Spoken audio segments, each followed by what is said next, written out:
হাদিসে আল্লাহ নবী বলেন, ইমানদার বান্দার যখন আত্মা বের হবে, বোতলের মুখাটার দিকে তাকান, পানি পড়ছে না? এবার সবাই তাকান, এই দেখেন আস্তে আস্তে আস্তে আস্তে সবাই তাকান না।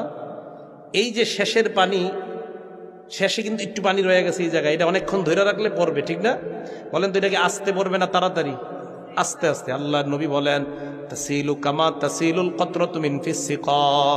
একটা পাত্র এইভাবে ঢালার পর, পাত্রের পানি পড়ে যাওয়ার পর শেষের পানিগুলা যেইভাবে আস্তে আস্তে ফোটায় ফোটায় বের হয়, ইমানদারের আত্মাটা কষ্ট দেওয়া ছাড়া ওই পাত্রের শেষের পানির মতো সুন্দরভাবে বের করে নেওয়া হয়। তাসিলু কামা তাসিলুল কতরাতু মিন ফিস সিকা। পাত্রের মুখ থেকে পানি শেষে ফোটায় ফোটায় যেইভাবে আস্তে আস্তে বের হয়, ইমানদারের আত্মাটা এইভাবে আস্তে আস্তে তার থেকে বের করে নেওয়া হয়। আল্লাহ আমাকে, আপনাকে, আমাদের সকলকে এমন মৃত্যু দান করেন।